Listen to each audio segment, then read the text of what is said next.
Les damos la bienvenida a Charlas con Creadoras desde el canal de Facebook de Cultura San Pedro. Esta tarde nos complace mucho tener a una gran actriz que admiramos mucho, una amiga, Morena González. Le damos la bienvenida. Hola, muchas gracias, Sara. Gracias por acompañarnos. Gracias por la invitación.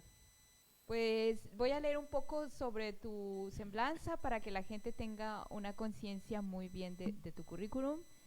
Eres actriz y licenciada en artes, nace en la Ciudad de México, estudia en el Centro de Educación Artística de Televisa Monterrey. Es egresada de la Escuela de Teatro de la Universidad Autónoma de Nuevo León. Actualmente es investigadora, docente, conductora de radio, productora y gestora cultural en diversas instituciones. En teatro ha trabajado en numerosas puestas en escena, con directores como Javier Serna, Hugo Arrevillaga, Fernando de Ita, entre otros. Realizadora del proyecto documental La Cuarta Pared, proyecto que está actualmente en reedición. Una de historia de las figuras principales del teatro en Monterrey es este proyecto, ¿verdad? También es investigadora, actriz, productora, directora de casting y coautora en la Sororidad Producciones, con el proyecto muy famoso Sorrúbela, El Despertar de Monterror, perdón. Pues de nuevo te damos bienvenida y me da mucho gusto tenerte, puesto que eres una parte central entre varias generaciones de actrices que conforman la contemporaneidad del teatro en Monterrey. Y voy a comenzar con la primera pregunta. ¿Cómo se convierte en actriz Morena González? Pues bueno, realmente yo desde muy pequeñita supe que quería ser actriz. Sí lo tenía muy, muy claro. Entonces, creo que los que se preocuparon un poco son mis papás. En aquel momento sí fue así como que te vas a morir de hambre. El cliché de lo típico que piensan, yo creo, los padres de familia cuando alguien… ¿Y a qué edad fue? Pues yo creo que a los 8 o 9 años yo tenía muy claro que iba a estudiar actuación. O sea, tenía claro que eso era algo que quería estudiar, ¿no? No sabía si lo iba a ejercer de manera profesional, pero sí tenía claro que yo quería estudiar actuación. Y entonces también dentro de la escuela en donde estaba procuraba formar parte absolutamente de cualquier cuestión que me estimulara y que estuviera frente al escenario y que estuviera como haciendo diferentes cosas que tuvieran que ver con el arte teatral. Entonces, pues después de que más o menos en la adolescencia comencé a tener ya esta claridad, era esto o también antropología social me interesaba mucho, ¿no?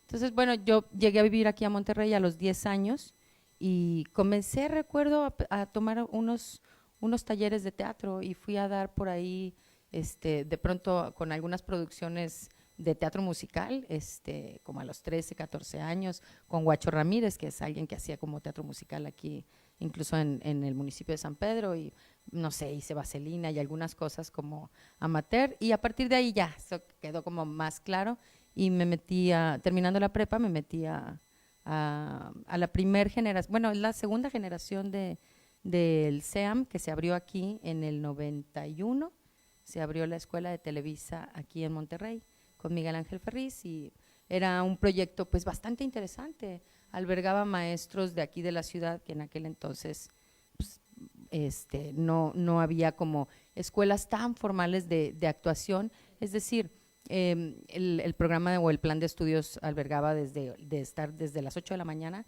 hasta las 8 de la noche en preparación. Tomábamos ballet, danza contemporánea, no sé, también acondicionamiento físico, cine, historia del teatro, bueno, actuación, laboratorio de actuación, todas estas materias, pero era una escuela muy pesada, ¿no?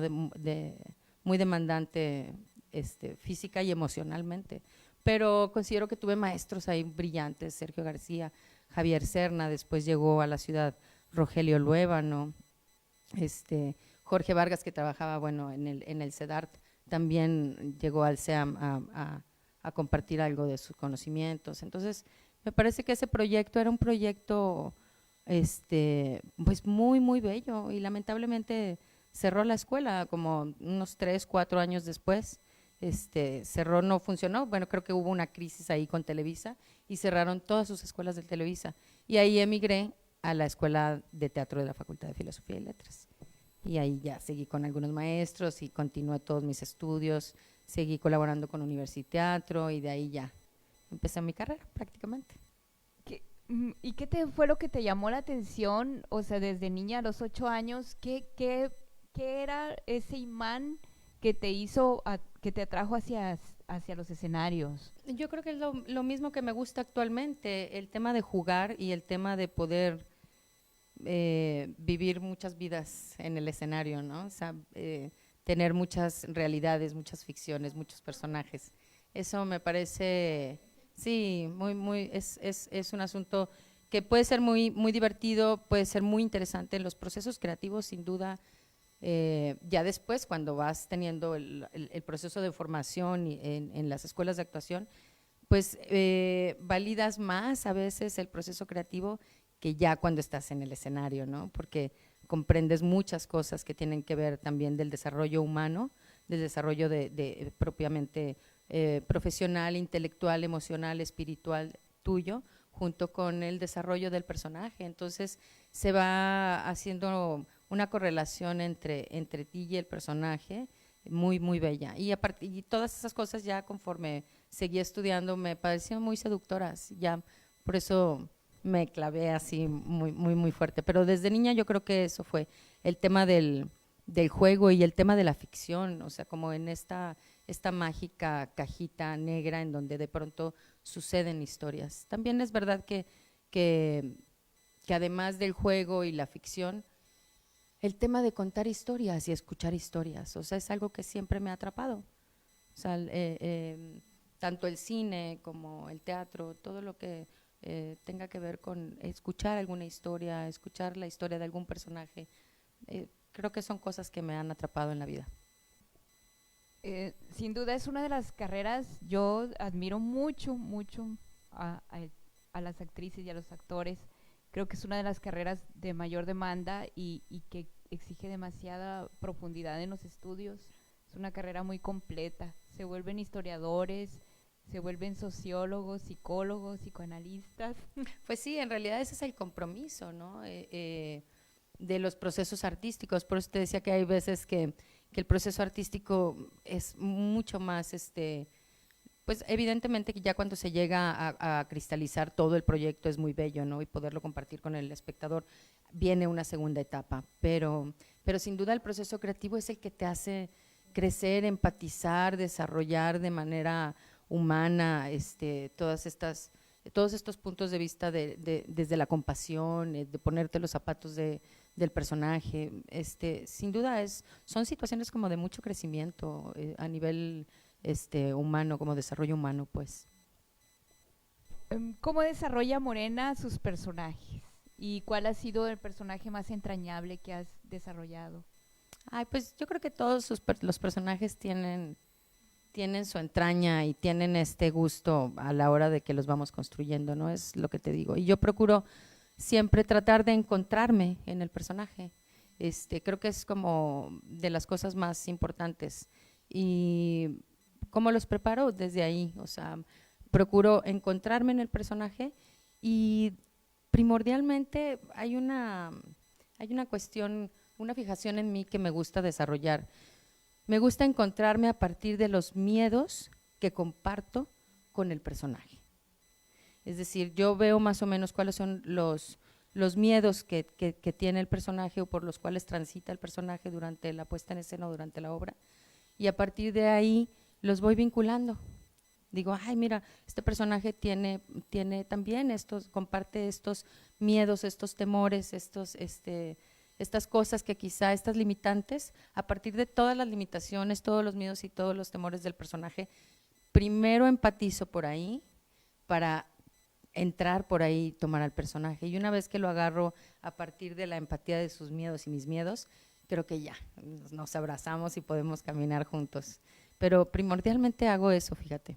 ¿Y tú crees que, o sea, el personaje te toma por completo o tú incluso lo llevas más allá? O sea, ¿contribuyes en algo en en ese personaje. Sí, me gusta muchísimo hacer eso. Eventualmente pienso que creo que eso es el riesgo del actor, ¿no? Uno quiere siempre llevar las cosas hasta sus últimas consecuencias y eso es lindo. No permito que pase a mi vida cotidiana porque eso no me parece saludable, pero sí me permito el riesgo de abrazar al personaje y que el personaje me abrace para lo que tenga que suceder en el escenario, que suceda, ¿no? Y también en los ensayos es interesante arriesgarse a que lo que tenga que suceder, que suceda, hasta que el director diga, bueno, lo dejamos por aquí o esto está bien. Pero es ahí donde te comento, igual los procesos creativos sí me gusta como abrazar a los personajes y llevarlos al límite. Creo que eso es lo que al final de cuentas el espectador va a notar o se va a poder llevar, ¿no? Ese extra que estás dando que tiene que ver con el sentido orgánico de la vida, pues. Yo te he visto cuando me toca ver TV UNAM, algunas, a veces en el programa de teatro, en obras de teatro en todo el país has trabajado. Me gustaría que nos dijeras qué peculiaridades tiene el teatro aquí en Monterrey y cómo ha sido tu experiencia fuera de aquí. Pues fíjate que aquí en Monterrey finalmente es donde yo me formé, entonces le tengo mucho cariño y mucho respeto tanto a los maestros como a la gente que hace teatro aquí, ¿no? O sea, a mis maestros que efectivamente son los que continúan haciendo teatro, respeto muchísimo todas las cosas que me enseñaron y siempre me acerco con ellos todavía a pedirles como ciertos consejos de cosas que todavía me siguen apoyando y generando. Lo que tú comentas de, por ejemplo, de TV UNAM, es un proyecto que estuvimos haciendo con Fernando de Ita, que se llama Días de Teatro, y bueno, justamente con base a una experiencia, un par de experiencias que tuve en ese programa. Era un programa complicado porque nos daban el guión y había que llegar como con el guión aprendido y es televisión finalmente, no es teatro y no tenemos como la fortuna de darle varias pasadas y varios ensayos. Entonces teníamos que llegar con una idea como muy clara, había un ensayo previo, un día antes justo con Fernando de Ita, como para hacer el trazo o el blocking de la escena, y al día siguiente ya era como entrarle con toda la escena y ver qué tal pasaba el teatro en televisión, o sea, cómo pasaba de manera orgánica. Entonces, a mí como que me preocupaban muchas cosas que justo ahorita yo creo que espejeándolos con el tema de la pandemia y cómo estamos subiendo contenidos en distintas plataformas, pues esta cosa de ver el teatro en tele, ¿no? O ver el teatro de manera lejana era como el ejercicio principal de lo que queríamos establecer en este proyecto de Días de Teatro. Entonces, pues, si tú me comentas qué pienso de Monterrey, la verdad es que en aquel entonces yo me acuerdo haberle llamado al maestro Javier Serna en más de 2 ocasiones para pedirle consejo de cómo abordar de manera inmediata algunos personajes que yo sentía que era difícil de entrarles así tan directo, porque es complicado, deben de tener un cierto proceso, ¿no? Para empezar a adentrarse en el personaje, personajes que a lo mejor yo también no me sentía en el perfil del personaje y tenía que ver cómo hacer lo mío y cómo encontrarme en ese personaje. Entonces, pues le agradezco mucho al maestro Javier. El maestro Javier tiene una gran experiencia como maestro y tiene toda la pedagogía para hacerte entender ciertas cosas que en aquel momento me acuerdo que me dijo, ok, agárrate pluma y papel y te voy a explicar. Personaje así, así, así, así, éntrale por aquí. Me dio como de manera instantánea una clase Una masterclass. Sí, una masterclass de teoría, sí, de teoría del movimiento o algo, psicología del movimiento, una materia que él da que es fantástica.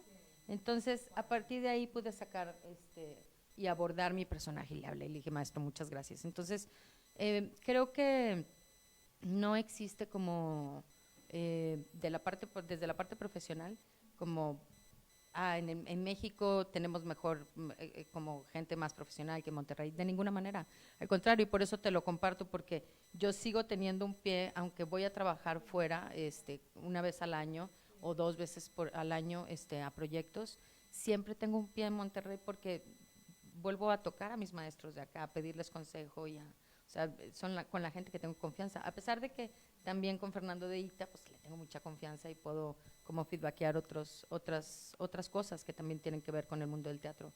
Pero pienso que entre Monterrey y la Ciudad de México, pues es como todo, existen compañeros sumamente profesionales, como habrá otros que no, ¿no? Claro, además tú debes de llevar tu sello, Morena González, a donde vayas, ¿verdad? No hay, como dicen, no hay escenario pequeño. Pues Nunca. afortunadamente me ha tocado compartir con gente que es un reto, ¿no? También de pronto, en ese programa de Días de Teatro compartí como parte de algunos programas con compañeras que son estupendas actrices y egresadas también de la ENAT o del CUT, entonces con programas que a lo mejor son mucho más fuertes o más académicos, con programas académicos que a lo mejor están mucho más arraigados y más fortalecidos en la Ciudad de México por el centralismo, pero la verdad es eso, lo que tú dices, pues es cuestión de trabajar y de seguir profesionalizándonos para estar a la altura de las cosas, ¿no? Claro, no, y Nuevo León tiene una gran tradición en el teatro, o sea, debemos agradecer que estamos en una tierra de teatro, que nos ha dado mucho al auditorio que lo respetamos, que nos gusta tanto y la verdad es que sí ha formado a muchos jóvenes de muchas formas, ¿no? O sea, en muchos aspectos. Mm, eh, Hablando de la versatilidad que surge después del trabajo teatral, que te nutre todas esas disciplinas paralelas al trabajo de actriz, eso te ha hecho muy versátil, yo sé.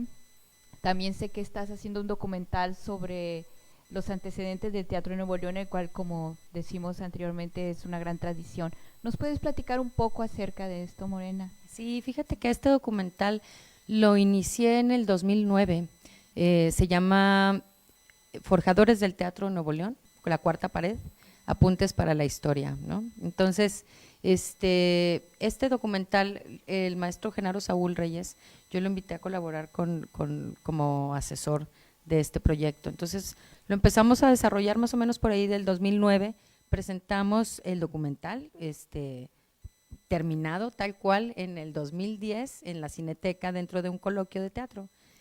Y todo esto fue con el apoyo de Conarte. La cuestión es que hay ciertas cosas que todavía me gustaría como nutrirle al documental y por eso lo tengo celosamente enlatadillo y guardado hasta agregarle ciertos datos que me parece que complementarían muchísimo todo el documental. El documental abarca desde los años 50 hasta la apertura del Consejo para la Cultura y las Artes. Entonces, prácticamente lo que abarca son los inicios del teatro, los inicios de quienes iniciaron todo este movimiento teatral sin que existiera una escuela formal, y lo cual me parece bellísimo, ¿no? Pues el maestro Julián Guajardo, Rubén González Garza, Luis Martín, que no tienen propiamente no pertenecen a una escuela de teatro, ellos fueron prácticamente, exactamente, empezaron con pequeños grupos de teatros, en clubes de teatro, la revista musical de la preparatoria número 1, que es ahí donde empezó el maestro Julián Guajardo, que en paz descanse, y bueno, está bien interesante que cada uno de estos maestros o de estas figuras tan importantes del teatro de Nuevo León nos platiquen cómo se fue gestando todo este movimiento, y de pronto ya llega la parte de la academia con la maestra Lola Bravo, que llega a la ciudad de Monterrey, y ya el maestro Sergio García, el maestro Javier Serna, y se crea la Escuela de Teatro, Filosofía y Letras, después la Escuela de Artes, que hable también Miguel Covarrubias, que eventualmente se constituyó ya como la Facultad de Artes Escénicas. Entonces, toda esa historia, cuando yo la empecé, o sea, en un principio me acuerdo que me interesaba como hacer un análisis de esa parte, de ese fragmento de la historia. Me fue prendiendo muchísimo y de plano aterrizamos este documental que quedó muy bien, pero todavía falta algo de postproducción y algunos testimonios que me parecen bien importantes, ¿no? Que quisiera, ojalá exista la posibilidad de acceder a ellos, porque uno de esos personajes no está por aquí, pero pasó por aquí, que es Alejandro Jodorowsky, y entonces también pues ojalá que pudiera existir la posibilidad de que él formara parte del documental. Nos hemos tardado mucho para poderlo contactar, pero son de las cosas que estamos tratando de concretar y espero que a finales de este año o el próximo poder compartir este material. A propósito de que nada más podemos ver cuestiones en línea, espero tenerlo en este segundo semestre del año, poderlo sacar para compartirlo con todos. Pues te deseamos mucho éxito en este proyecto que es ambicioso. Dicen que es muy difícil hacer documentales porque crees que nunca lo tienes completo y siempre sale un dato extra o importante que es importante agregar, ¿no? Sí, justamente, pues ahora que estoy retomando esta idea de reeditarlo y de agregar estos testimonios que faltaban, pues llega el tema de la pandemia, ¿no? Entonces tampoco podría voltearme y decir, bueno, el teatro está todo bien, ¿no? Ahora el teatro está, si siempre ha estado en crisis, está más en crisis que nunca. Entonces habría que hacer como también una revaloración de todo el discurso que ya existe y a lo mejor agregar ciertas temáticas. Está muy padre, es complicado hacer documental, pero me parece que es bien importante, bien importante para que existan todos estos registros que finalmente son la memoria, ¿no? del Estado, de alguna manera. Yo he notado que en México, salvo ciertas excepciones muy formales y que nos han nutrido a todos de información, se deja mucho en el olvido la acumulación de documentos fotográficos o de filmes o de videos y siempre se batalla mucho para encontrar información de nuestro cine, de nuestro teatro. O sea, creo que es un trabajo urgente que va a beneficiarnos mucho a todos. Sí, bueno, hay una parte, fíjate, del documental donde tanto el maestro Luis Martín como Javier Serna me dan un recorrido con cámaras de cómo era el teatro anteriormente, o sea, físicamente, y ya no está ahí ese teatro, y ahorita están las gorditas Doña Tota, y entonces hacemos un recorrido como por el centro y quiero efectivamente en esta reedición hacer otros 2 recorridos de algunos teatros que ya no existen y que anteriormente ahí estaban, para poder tener estas imágenes del antes y después de la ciudad. O sea, sí creo que va a ser bien interesante cómo a veces hemos echado por la borda como estos espacios culturales o estos espacios escénicos que son importantes para la ciudad y solamente recordarlos nos haría tener una idea muy clara de, pues sí, de los pros y los contras de cómo hemos desechado la cultura o cómo la cultura se ha vuelto muy desechable a veces. Sí, así es. Y bueno, ya que tocaste el tema del COVID o de la pandemia, hay una pregunta que tengo aquí escrita que dice, ¿cómo está enfrentando esta nueva normalidad la comunidad del teatro? Yo sé que es una de las comunidades que más ha tenido un conflicto porque tiene los espacios cerrados. Entonces, yo sé que es un reto también, que continuamente decimos, es un reto, pero ¿cómo lo ves tú en tus palabras, Morena? Pues desafiante, así como para ponerte un sinónimo del reto, ¿no? Desafiante, pero me gusta muchísimo. Comentaba ahorita, como fuera del aire, antes de entrar al programa, pues que yo sí tenía un poquito como de crisis el primer mes, porque efectivamente fue cortar con todo, ¿no? Con toda la historia de lo que íbamos a estar desarrollando en el año. Entonces, en un principio fue como, ay, vamos a esperarnos 2 meses y a ver qué sucede. Pero conforme fue pasando justamente este mes, se iba pasando un poquito el tiempo, dije, no, o sea, esto sí hay que hacer un replanteamiento claro de muchas cosas.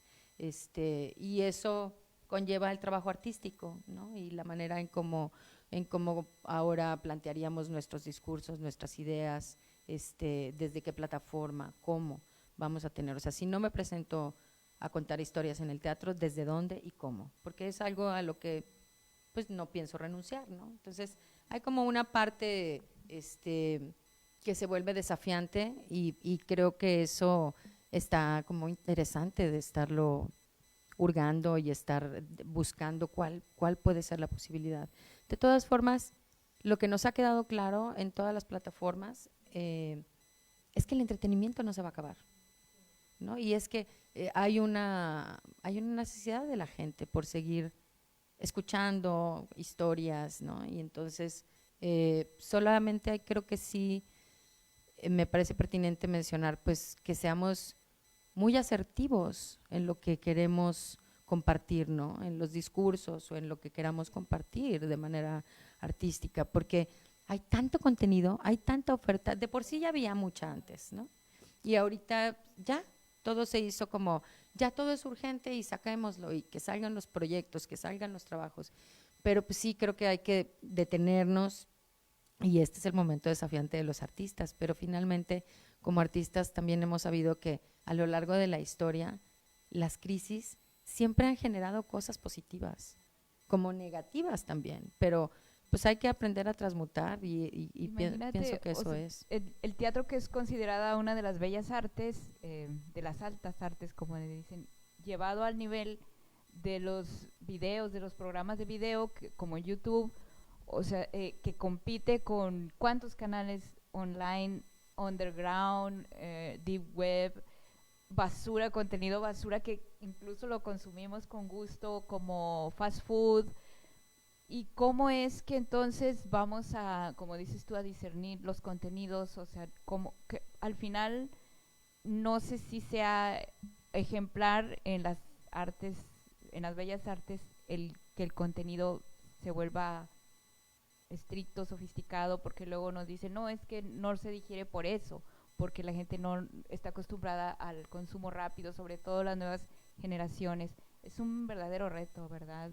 Es un reto, pero también siento que subestimamos cosas, o sea, también esto, el público está acostumbrado a esto, entonces desacostumbrémoslo, o sea, es una cuestión como de la ley de la oferta y la demanda, ¿sí me explico? No tendría que ser así para nosotros a nivel artístico y a nivel cultural, nunca nos hemos regido por esa clase de conceptos. Entonces sí entiendo que la industria del entretenimiento tenga esos conceptos, ¿no? Pero nosotros es que no formamos parte tal cual de la industria del entretenimiento, sí formamos parte de acompañar y ser parte de esta industria porque efectivamente los contenidos ahí van a estar.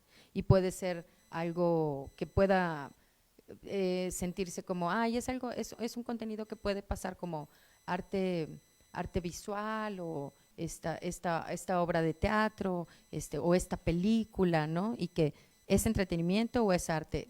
Hay una frontera siempre como bien delicada en eso. Por eso creo que en realidad más bien sí nos compete a nosotros pensar y repensar y repensar y reflexionar, de eso se trata, o sea, hasta que tengamos la claridad de qué contenido sí vamos a hacer, porque pienso que esta crisis que estamos teniendo nosotros, por ejemplo, anteriormente la televisión ya la tuvo, ¿no? O sea, la está teniendo la televisión sin duda, o sea, y ya la habíamos visto con la televisión local. Afortunadamente, habemos algunos que tenemos el privilegio de que podemos tener cable, podemos tener Roku, podemos tener Amazon Prime o simplemente hurgar y bajar de ciertas páginas películas interesantes o contenido que nos interese, ¿no? Entonces, pues la verdad es que cuando vemos que la televisión, que es un negocio de entretenimiento, ya estaba teniendo una crisis tan fuerte, pues creo que sí está bien interesante para nosotros. O sea, pues ya el entretenimiento ya tuvo esa crisis, el entretenimiento masivo, ¿no? Entonces, pues claro, imagínate ahora el teatro y todas estas cosas que siempre han estado en crisis, el reinventarse, el reestructurar, va a ser desafiante, pero va a ser muy bueno, porque también creo que va a llegar a formar parte también de cierta gente que solamente quiera eso. Y entonces vamos a poder hacer cosas como nada más teniendo claro hacia qué espectadores vamos, hacia qué público vamos. O sea, yo creo que puede tener muchas cosas más positivas que negativas en realidad. Sí, puede ser, sí, el teatro tiene siglos resistiendo crisis. Sí, exactamente. Y siempre se ha sabido adaptar, así Siempre se ha sabido adaptar y de todas formas yo creo que también el público, siempre hay una cosa como de la cuestión de la presencia. O sea, igual que los conciertos, ahorita, bueno, estamos hablando específicamente del teatro, pero hay un asunto, un tema muy importante también interesante con el tema de la música, ¿no? Es como, bueno, pues no todos los artistas pueden hacer como el streaming y que pagues el boleto. No, tendría que ser como gratis para que entonces la gente vaya y tal. Y entonces, ¿de qué va a vivir el cantante, no? Es así como esas cuestiones, pero pues también hasta qué punto tú puedes mejor poner YouTube y poner la la canción, a la cantante que te gusta, en lugar de decir la estoy viendo en vivo, pero en pantalla. ¿Sí me explico? Son cosas que ya vamos a tener que empezar a reflexionar, o sea, porque entonces el artista tendría que darnos un plus que no sea el mismo concierto que siempre hemos visto tal vez presencialmente. Esos son la clase de contenidos que nosotros ya tendríamos que darles la vuelta de, bueno, ¿cómo vamos a presentar esto y cómo nos vamos a acercar ahora al público? Sí, recuerdo mucho esas transmisiones de TV UNAM, volviendo al tema, cómo me impactaron, porque mientras yo estaba haciendo la limpieza de mi cuarto y veía la obra de teatro donde estabas tú, estaba fascinada yo, porque no solo estaba limpiando, sino que estaba viendo por fin, en mi tiempo libre, me estaba nutriendo con el teatro y estaba viendo a La Morena, entonces yo decía, no, pues qué maravilla. O sea, sí creo que hay accesos nuevos que hay que saber aprovechar, ¿verdad? Para difundir quizás Sí. más, para diluir lo que en momentos puede ser sofisticado, de acudir a un teatro con público muy, muy pequeña cantidad. Otra cosa también que en mi trabajo con artistas visuales, muchas veces les he pedido yo a los jóvenes artistas que hagan el reto de usar el teatro. Cuando tuve la oportunidad en Fátima, con algunas artistas de instalación como Tajani, o platiqué con los artistas y les decía, es que el teatro me parece hermoso porque en mi trabajo lo experimenté como pues gestora o como público, la retroalimentación tan hermosa que tiene inmediata con el público. O sea, el público sale feliz porque tuvo una retroalimentación directa, muy cálida, muy intensa con los actores. O sea, esa es una de las más grandes virtudes que ha hecho al teatro indispensable. Sí, sin duda alguna, ¿no? El tema de la catarsis es una cosa que se vibra ahí, ¿no? En la presencia del actor y en la presencia del público, en la convivencia, en el convivio que existe a la hora de que está la puesta en escena. Ese es como lo difícil y la nostalgia que tenemos ahora, me imagino los actores de esta sensación con el escenario.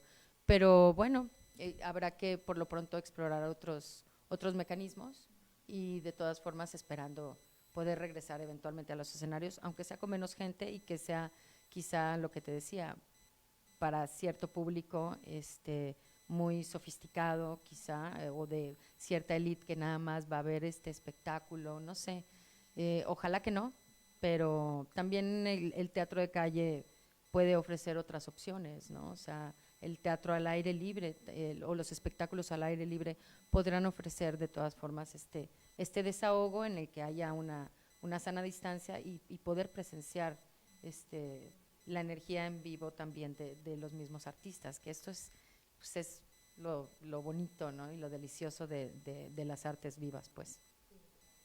Y bueno, me gustaría, pues no sé si para terminar, no sé cómo andamos de tiempo, pero que nos platiques de tu proyecto Sorrubela, que sé que es de tu coautoría, y si consideras escribir en un futuro otros proyectos similares a esta naturaleza, donde tú ya participas como escritora. Pues fíjate que Sorrúbela, El despertar de Monterror, es un proyecto súper bello, quizá porque es el último que tengo. Te estoy diciendo que ahora que me preguntabas hace rato de cuáles son los personajes más entrañables que tienes, pues siempre son como los últimos, ¿no? Porque son los que tienes más vivos. Pero no, en realidad esta obra le tengo también mucho cariño porque tuve la fortuna también de coincidir con Carmen Alanís, que es coautora de este proyecto. Es una mujer extremadamente bella, sensible, inteligente, con perspectiva de género. Nos encontramos en un trabajo pues de hermandad, ¿no? Y de intereses en común por hablar de ciertas cosas que pues nos dolían de la ciudad, ¿no? Y de cosas que están aconteciendo o en aquellos momentos estaban aconteciendo de manera muy dura en la ciudad. Entonces, yo no tenía la fortuna de conocerla, fíjate, la tenía tan solo en redes sociales y le mandé un inbox y a partir de ahí conectamos, empezamos a platicar un poco del interés que yo traía y ella le interesó y a partir de ahí empezamos a realizar una investigación. Hicimos una investigación a 15 figuras que nosotros consideramos heroínas de mujeres que admiramos, y les realizamos una serie de entrevistas. A partir de que revisamos todas estas entrevistas, comenzamos a aterrizar el personaje, ¿no? Y el personaje tiene pues parte de las virtudes de estas heroínas también. Estas heroínas, no sé, por mencionarte algunas, son Jimena Peredo, Rosaura Barahona, Francesca Gargalo, Irma Gallo, que está allá en Canal 22 también. Y bueno, te digo, se me pasan nombres ahorita, pero realmente mujeres que desde su trinchera han hecho un trabajo ejemplar, ¿no? Y que tenían como cosas muy importantes que comunicarnos desde la perspectiva de género. Y a partir de ahí hicimos esta investigación, comenzamos a aterrizar el texto, fue un gran reto para Carmen, la pluma es de Carmen tal cual y ella tiene una narrativa bien bella y lo que sucedía era que cuando ella llegaba de pronto con la propuesta, pues era muy, muy narrativo y yo le decía, está bien padre, pero esto no tiene acción, entonces no, va a ser difícil pararlo. Y ahí es como empezamos las dos a conjuntar un poco la dramaturgia a partir de como ciertas dinámicas que yo le decía, bueno, esto se puede parar de así, de esta manera, esto yo lo puedo hacer así y así, ¿qué te parece si ponemos acción en esto? Y bueno, este personaje de Sor Rúbela nace antes de esta puesta en escena, o sea, este personaje de Sor Rúbela nació justo en la época de la guerra contra el narco, nace como un personaje de una vengadora, y en el 2011 más o menos en otro proyecto al que me invitaron, más o menos creé este personaje y junto con Vidal Medina hicimos una obra de teatro en corto de 14 minutos, que funcionó muy bien para en aquel momento hablar como de lo que estaba sucediendo en la ciudad, ¿no? Entonces tomé este personaje cuando ya teníamos muy clara la historia que íbamos a abordar Carmen y yo, le dije, ¿a partir de qué ojos vamos a contar esta historia? O sea, ¿quién la va a contar? Y se nos volvía muy complicado porque decíamos, si no, todo va a ser muy pesado, un drama, una tragedia, que finalmente la obra lo es, pero el personaje en apariencia la vengadora, o este personaje de Sor Rúbela, cuando le dije, ¿sabes qué? Yo tengo un personaje que tiene como esto, que es como parte de un cómic y creo que desde ahí podríamos mucho más sencillo contar esta historia tan violenta, ¿no? Entonces nos permitió entrar un poquito con un humor negro, también darle todo el sentido de la heroína, de cómo empieza con el tema del héroe, el viaje del héroe y todas, ya empezamos a conformar mucho más la idea de la obra a partir de este personaje que inicialmente era una vengadora y se convirtió en otra cosa. Y eso es un poco como la historia de Sor Rúbela. Te ayudó a cimentarla en la cultura pop un poco, ¿verdad? Para Sí. suavizar los lenguajes hacia el público de algo grave. Exacto. Pero ahora es muy apta o está muy de acuerdo con nuestro actual tiempo de luchas feministas Sí. contemporáneas. Creo que ha adquirido un nuevo brillo. Sí, la verdad es que nos gusta mucho a Carmen y a mí porque finalmente el personaje sí hay mucha identificación por parte de las compañeras o de las mujeres, ¿no? O sea, sí ha tenido impacto muy, muy favorable este personaje y bueno, hemos como tratado de empezar también a darle vueltas a la idea de ver si generamos más contenido con el personaje, porque pues ahorita no quisiera sacar la obra de teatro en línea porque tenemos en espera una temporada muy, muy padre en la Ciudad de México, en el Centro Cultural del Bosque, entonces, pero sí generar contenido. Hicimos por ahí un videoclip que ya después estaremos compartiendo con una canción de Sor Rúbela en tiempos de pandemia, entonces, como la obra de teatro, ella canta también rap y un vallenato, pues a propósito de esto, la sacamos y vamos a sacar un videoclip que ya después compartiremos en la página de El Despertar de Monterror. Las nuevas aventuras Sí. de Sor Rúbela. Sí, es un poco la idea. Qué padre, Morena. Y pues, ¿cuáles son tus futuros proyectos? Me contabas antes de comenzar la entrevista que te interesa mucho hacer comedia. Sí. ¿Te gusta más la comedia que el drama o igual? Fíjate que de las dos cosas, yo la verdad es que tuve muchos años haciendo comedia y yo ya quería salirme de la comedia y por eso hice Zorrúbela. Antes de Zorrúbela me invitaron a una obra que se llamaba Petróleo, que la dirigía Eduardo Guardado Venado, o Eduardo Venado Guardado, creo. Entonces, no recuerdo bien los dos apellidos como salen en el orden, pero y también era una obra, una pieza muy intensa, pero Zorrúbela sí la pensé como para salirme de tanto tiempo que había tenido en comedia. Había hecho un par de unipersonales que también eran con perspectiva de género, pero comedia. Entonces, ya ahorita después de Zorrúbela sí quisiera regresar a la comedia con singular alegría y también a seguir como con estos temas, ¿no? De la perspectiva de género y de la violencia estructural, tal vez desde la comedia. O sea, ya veré cómo lo voy abordando, pero sí tengo muy claro que el siguiente proyecto, ya, muero de ganas de hacer comedia.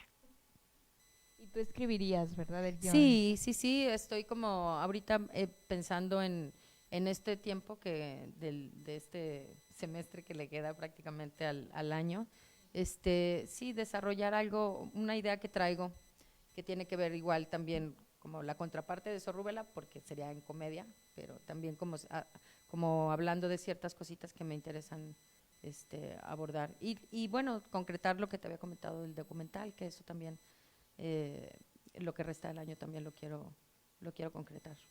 Pues no, muy, muy bellos proyectos y muy importantes en tu carrera. Sí. Creo que estás ahorita en un momento muy, muy bonito, ¿no? De tu carrera. Que no nos detenga la pandemia. No, definitivamente no. Y pues te agradezco muchísimo que nos acompañes. Admiramos mucho tu trabajo. Muchas gracias. Y pues nos despedimos finalmente de esta charla. Espero les haya gustado, con las recomendaciones de siempre, de que se queden en casa y cuiden a sus familiares vulnerables y también que se protejan mucho para no enfermar. Y les enviamos nuestro agradecimiento por acompañarnos. Gracias. Muchas gracias por la invitación, Sara. Muchas gracias. Gracias de nuevo. Gracias.